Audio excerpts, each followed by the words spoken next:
also maybe do some interviews associated with them. But what is it about sort of your sort of 9 to 5 ish life that's maybe people wouldn't expect from you?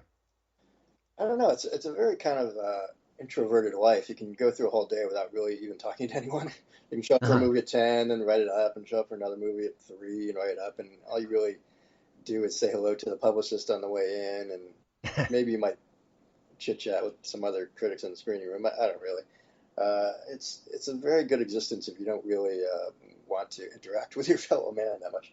But the reason I got into this line of work was because I just wanted to be buried in culture. I love movies, I love books, I love music, I love theater.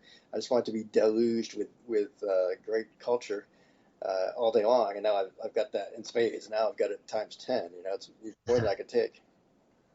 When it comes to sort of the fact that you are right of center, most critics are left of center. Does that ever sort of come across in your conversations? Do you ever get snide comments, or is there sort of a general sort of respect that you and your fellow critics share with each other? I don't know. I assume they all write me off as crazy right wing whack jobs. I don't know. Certainly, they're all very far left. You can uh, Uh-huh. the things they talk about are just ridiculous. Like they'll talk about like the male gaze and white privilege and all this stuff that I think is a total non-issue, but it's very central to their conversation. You know, whether George W. Bush should be impeached and put on trial a few years ago, whether Barack Obama is the greatest president ever. You know, they're not even their conceptualization of what's happening is not even mine. So there's no overlap there at all. Gotcha.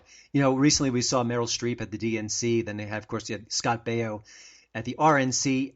Pop culture and politics seem to be more entwined than I can remember in years past. It is Does it matter the fact that that these celebrities are picking sides, that stars do PSAs to kind of promote a particular cause? I mean, is it just feel good efforts, or does it really kind of move the needle in some situations? Oh, I think it helps them a lot, particularly with young and impressionable people who maybe don't really want to think about the issues, but they see their favorite movie star. Even someone like Bradley Cooper is pretty far left, as I understand it. And you know, they just generally get these vague associations. Or Beyonce, another example. Someone's gotten pretty political. You know, they don't have time to really work out. You know, the, how much intrusion they want from the state in their lives. They're not going to be reading Hayek or anything like that.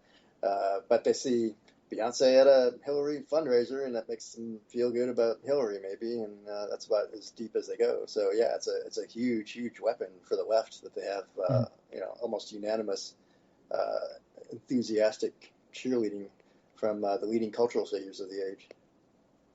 When I was growing up, I thought it was interesting that of all the stars who show up on Johnny Carson and then Jay Leno and then now Jimmy Fallon, you didn't see a Jack Nicholson pop up in that venue, and I always thought it was intriguing. I thought there was sort of a mystique around him, and he was sort of in a way maybe one of the last true movie stars. And now we see everyone everywhere. They're on Reddit chats, and they're on different shows, and they're in comedians in cars getting coffee. Do you think sort of the fact that movie stars don't have the cachet that they once did, is that part of it, that we kind of feel like we know so much about them that there's no sort of aura that they could even kind of conjure at this point?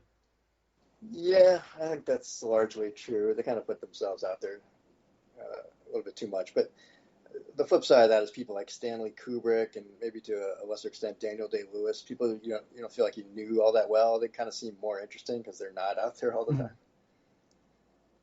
Yeah, I can certainly understand that. And then other stars, I guess we know too much, and it feels a little shop worn. There's so much. I feel like in recent months there's been negative news about Hollywood. We've touched upon a little bit the big budget bombs from the summertime, and the fact they don't make as many mid-sized movies as they once did, and I don't that may continue. Are there sort of trends you're seeing that you're more optimistic about? Things we can kind of say, hey, for all the bad news about Hollywood, there's actually good things happening, or there's things I'm excited about, or anything that kind of comes to mind like that?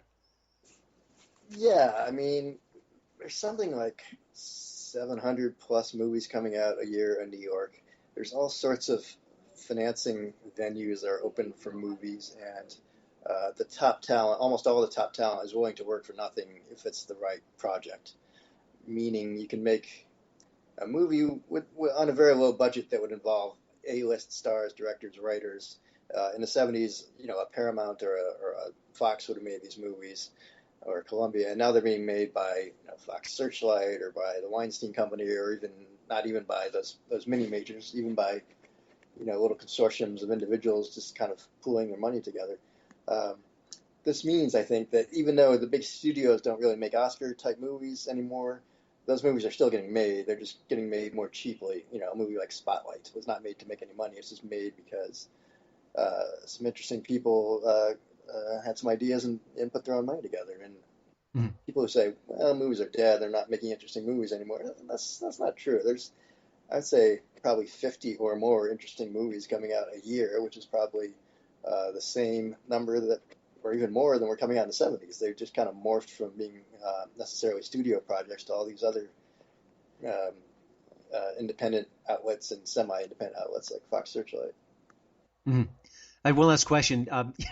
We all, as a film critic, you're trying to assess the quality and you're trying to maybe hold things up to a certain regard, especially during Oscar season. Are there some films or even one film that you could think of that it's not a good film? It's the quality isn't quite there, but you can't help loving it. Sort of a guilty pleasure in a sense. From this year, you mean? Or any year, just something you kind of look back and say, I can't defend this movie at all, but I will watch it anytime it's on TV. Oh yeah, Natural Born Killers, for instance. I mean, Okay. I was just thinking about Oliver Stone because I saw his most recent movie, which is terrible. Yeah, I love crazy Oliver Stone movies. JFK is kind of a bad movie, but it's kind of fun and it's great to look Uh-huh. at. It's demented, but it is fun to get through it. Sure. I love a lot of Excellent. cheesy Brian De Palma movies. I was watching Dressed to Kill the other day, which is a total ripoff of Psycho and has it cheats at both the beginning and the end by having dream sequences at the beginning and the end. And yet it's kind of great. It's hard to turn it off, certainly.